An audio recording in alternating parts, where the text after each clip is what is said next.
In for Jackie today, and you recognize this smiling face standing next to me. It is Cathy Erickson from If Pets Could Talk, and going to be talking about something very cool that's happening in Des Moines. It's been going on for quite some time. We'll give you details on that, but first we have to finish what we teased before the commercials, talking about 1 in 14 pet owners have this if they're a couple. And that is an agreement, a legal arrangement over what will happen to their pet if they break up. Amazing. Who gets the dog? Well, usually I think in a lot of situations, the dog is usually a little more attached to one than the other anyway. The dog will make up the mind. Yeah, exactly. There you go. Just ask the dog. They'll tell you. 1 in 14, so think about that. 44% of women say they're pretty sure they're going to end up with the pet. 23% of guys says no. That says they're not very confident about their relationship. I mean, knowing that your dog is probably not going to last 20 years.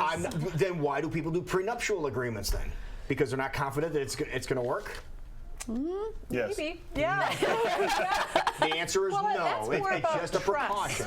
No, it's a precaution. Did that by any chance say how that has gone up, like 10 years ago? No, Was but anybody we can doing find that? out though. We'll do some research on that. But the most important thing to talk about is what's happening at the biggest event for pets in the state of Iowa. Well, before we launch into the Pet Expo, I do want to report on the Dog by Dog documentary last night that was held in Ames. 400 people turned out. Wow. And that was bigger than LA, bigger than Denver. Wow. It was the biggest premiere that they've had to date. It'll be in Austin in 2 weeks. For those people that aren't familiar with the movie we're talking about, it exposes the puppy mills and what these idiots are doing to animals and calling them out, basically. Calling them out, but also talking about the political climate that allows it, and giving people the idea of who they, why it's so important to talk to your legislators and give them your opinion.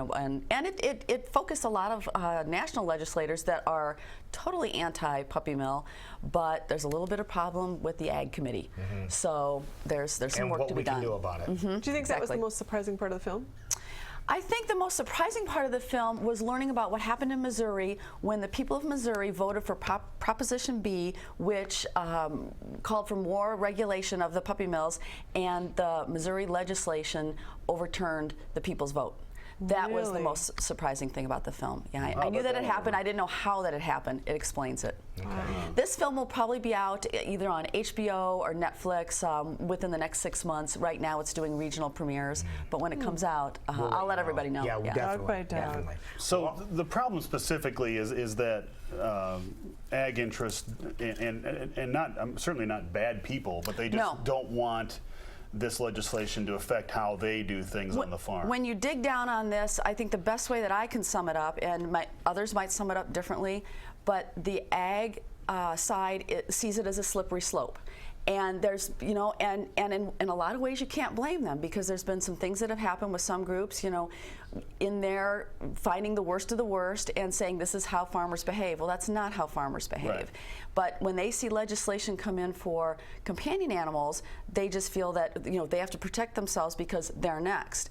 And in my opinion, we have to find the semantics. The semantics are companion animals and livestock. And if we can get that figured out, I think we'll be a lot closer to figuring out how to legislate properly without threatening any of the ag. And we're an ag state. And I know, I bet everybody here knows some wonderful, wonderful farmers with great animal husbandry.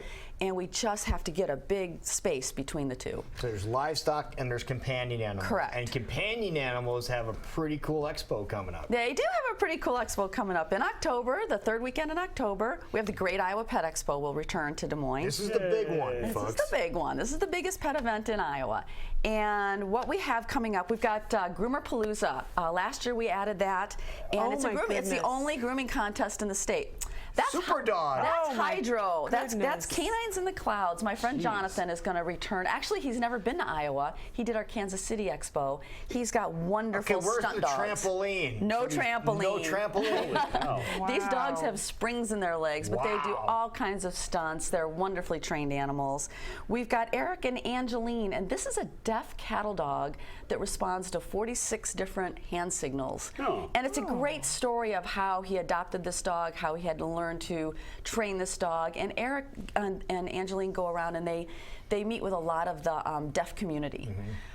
We also have SOAR. This is our, it's saving our avian resources. And they're the people that rehab the eagles and the owls. And they'll bring some of those and talk about what they do, how they do it, why it's important to contact them should you find an animal that needs help, and how they release them back out.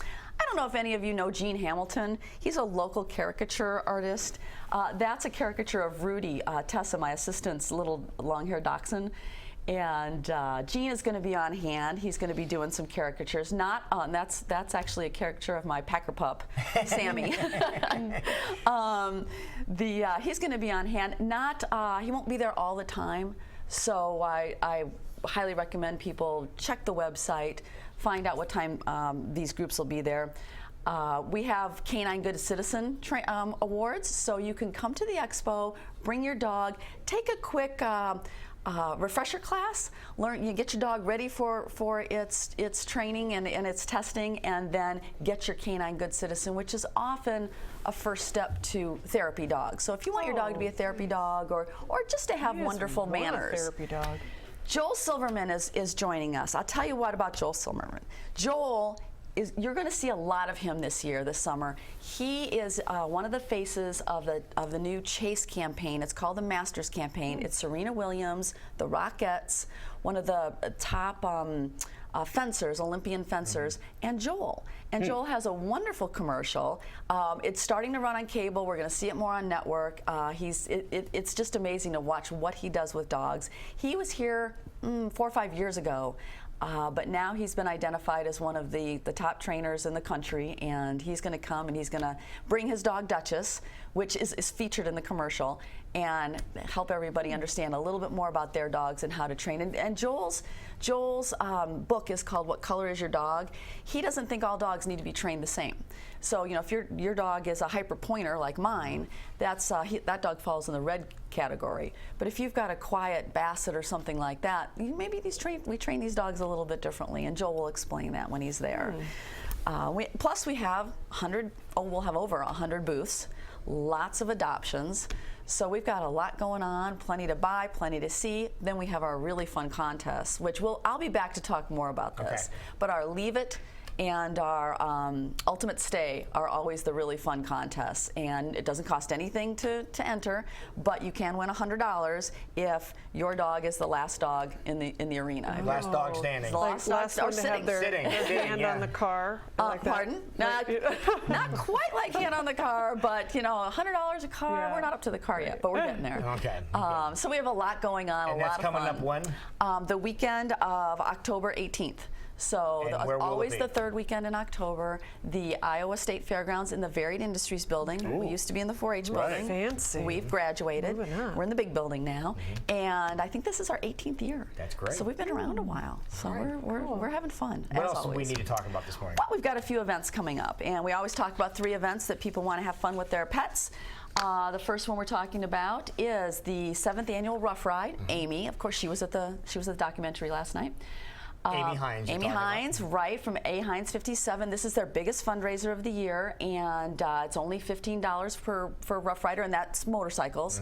It's basically a poker run with a big party in Adel in the community area afterwards with a great band. I think Abby Normal is the band. Those guys are awesome. Yes, they are. So they're a lot of fun. We've got an adoption event Saturday, August 15th at the Prairie View Animal Hospital in Grimes. So for our friends over on the northwest side of town. That's coming up this weekend. Hope does not just dogs. They do cats. I've seen them with the rabbits. You never know what those guys are going to have. Don't leave the cats out. And this is an event that we started years ago. Right. We watched and saw what they did at White Sox Park, and we talked with Tom Clove, and we said, we can do that. So we got the radio station together, and we said, let's do a dog days it was at Seth Taylor back then. Right. And we did dog days, and we beat the number of dogs they had in Chicago. Get out. At White Sox. I didn't know that. Park. And we bragged about it. We sent them a little note, and they said, hey, way to go, you guys. You're not beating us anymore. And they took it as inspiration, and now it's gigantic in Chicago. Really? But that's what was the inspiration. That's a great a story. little backstory about dog days, but that's coming up this Wednesday. This Wednesday, and I'm looking forward to it, and I'm going to drag one of those crazy pointers of mine.